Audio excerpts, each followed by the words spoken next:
Why wholesaling gets a bad name.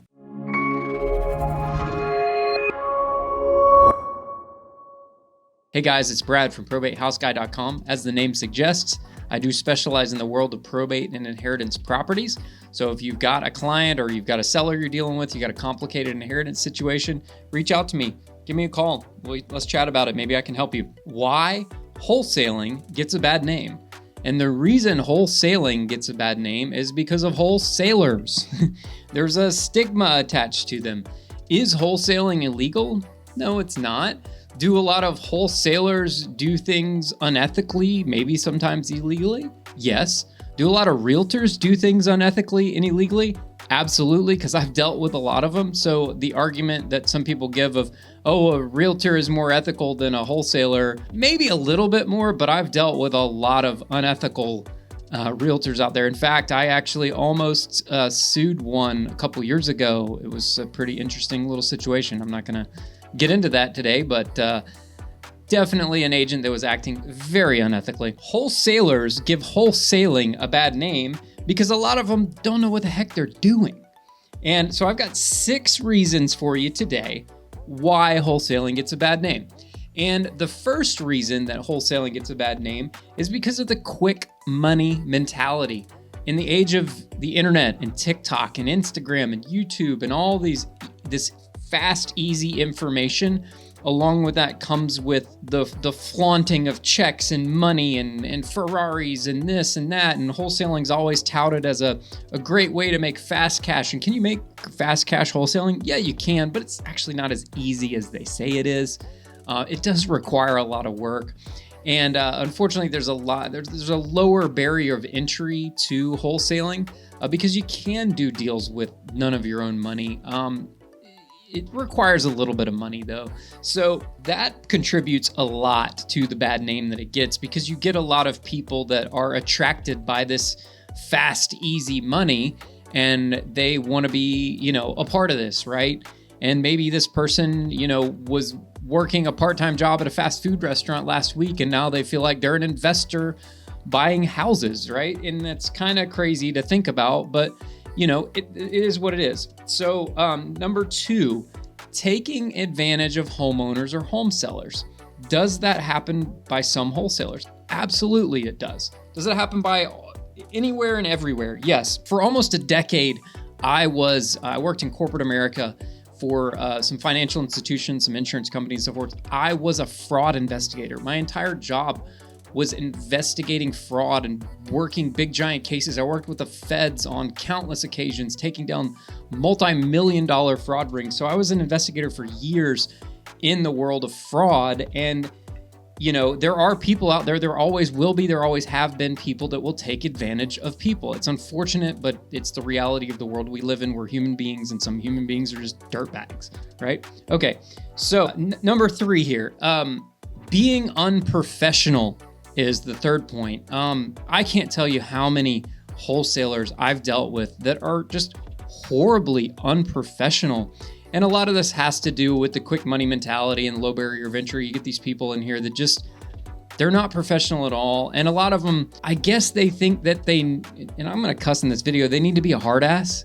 And you don't need to be a hard ass to be successful in business. You just need to be a decent person and understand how to do business, right? But that doesn't mean you need to be a hard ass. And some of these guys come to me and it's funny because it's always the newer guys and they'll come and they'll act like, they're bringing this deal to me and they try to talk all this big talk and this big game. And it's evident that they've never done a deal before in their life. And I can just listen to them and I can tell they've never done a deal. And I try to help most of them, but some of them, when they're just being an a-hole, you can't fix that, right? So the unprofessionalness is huge. Both dealing with buyers on the other side. I can't tell you how many times they've brought a deal to me and I'm like, yeah, this isn't a deal because of X, Y, and Z. And then they get an attitude with me and try to argue with me about this deal that they brought to me. And I'm like, guys, this isn't a deal and this is why. And I always provide feedback why. And I try to be a nice guy about it. I'm not a jerk about it. But there are buyers out there that are just jerks about it, right?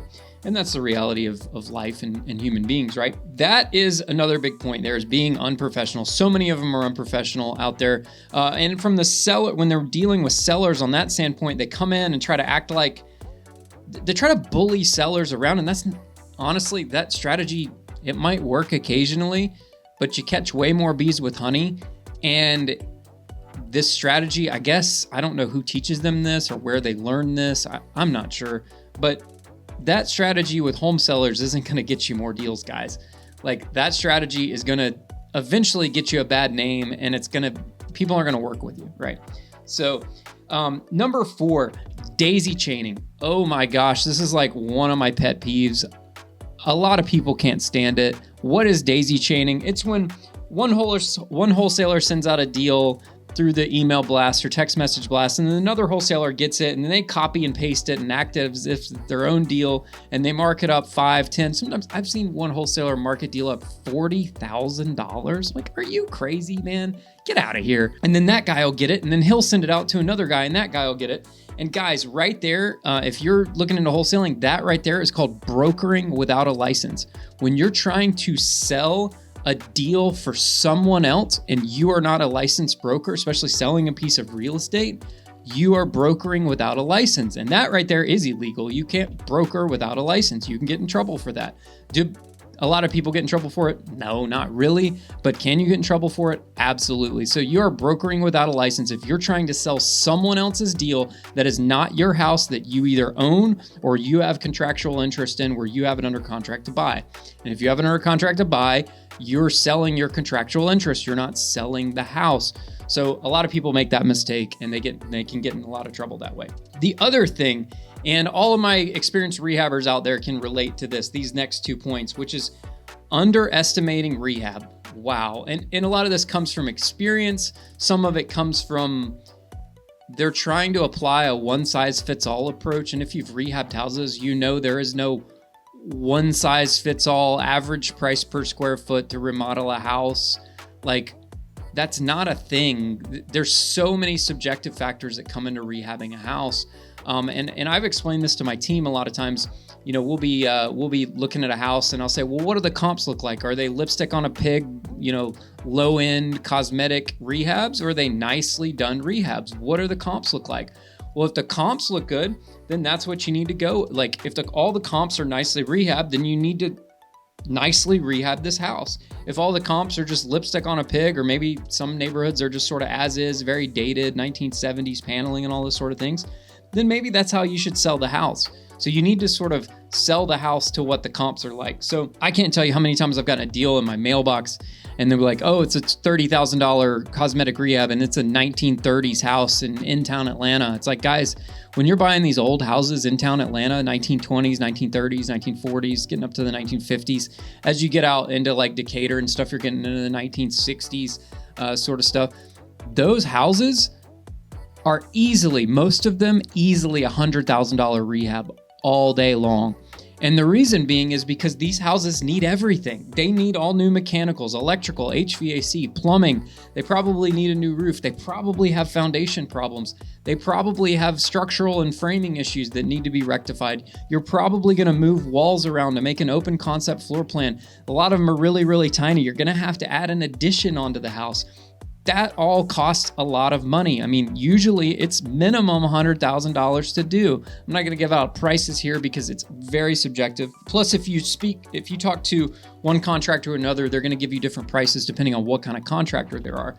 So if you are looking into getting into this business and you want to learn about estimating rehab costs, I'll do another video for you.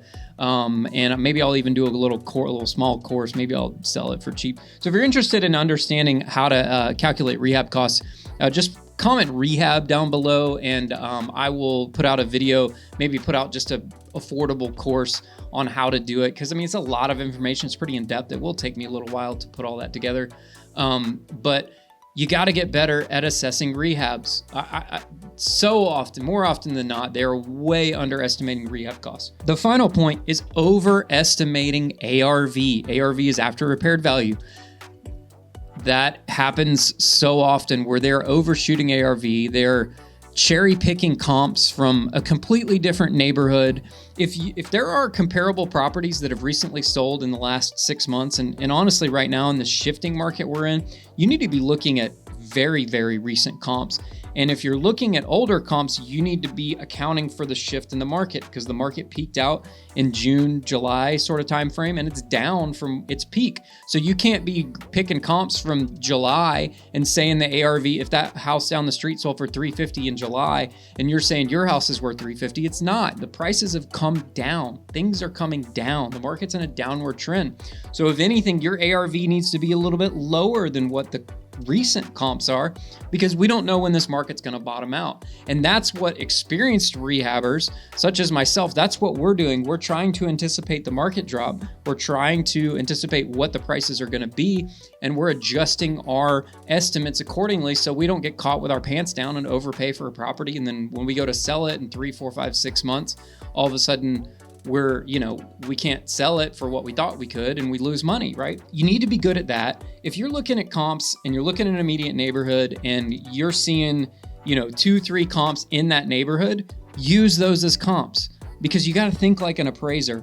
And if you try to go cherry pick comps from another neighborhood around the corner, you're only lying to yourself. You can't ignore the comps in the immediate neighborhood and go try to cherry pick really, really high comps elsewhere, because I see that so often, and most of the time it's apples to oranges. They're comparing a 2005 2-story house that's 2,500 square feet to a 1985 1,300 square foot 3-bedroom 2-bath like split level house. Those aren't comparable properties. You can't use that as a comparable. It's not comparable.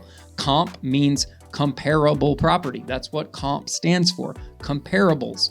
So it needs to be comparable property, apples to apples. It needs to be of similar age, similar size, same neighborhood if at all possible, or a close neighborhood nearby.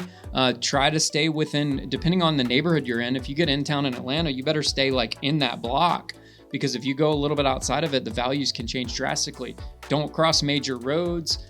I'll make a whole nother video about this. I'm not going to get into that in this video, but overestimating ARV is a very, very common mistake that a lot of wholesalers make.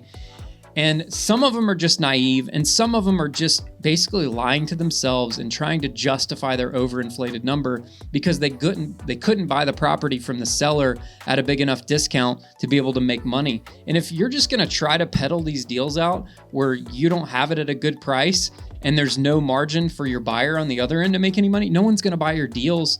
And eventually people are going to stop looking at your deals. You're wasting your time. Especially if you're sending emails, the email companies are going to be looking at your delivery rates. And if you're sending out all these emails and they're all going to spam or no one's opening them, they're going to start marking your stuff as spam and no one's going to look at them. No one's going to see them anyways. So make sure you're sending out quality deals that actually make sense and people will buy them. But if you just send out crap and you keep sending out crap and garbage over again, nobody's going to look at it and you're just wasting your time. So those are the 6 reasons why wholesaling gets a bad name. So if you want to learn about running comps, comment comps down below and I'll make a video about that. And again, estimating rehab costs, I'll make another video about that.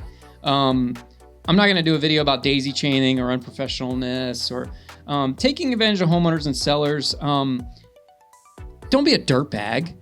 And in that case, you need to learn proper sales techniques and sales strategies. And there's a lot of great courses out there. So if you want to learn more about that, I can make another video about that and I'll share a little bit more information about that. So hope this video helps you. Again, hey, I'm Brad with probatehousiguy.com. I do specialize in probate inheritance properties, although I buy all kinds of different properties. And I'm in the Atlanta area, but I buy houses all over Georgia. So I appreciate you watching this video. I hope it helps you out and maybe it made you laugh. So appreciate it again, guys, and have a nice day. Bye-bye.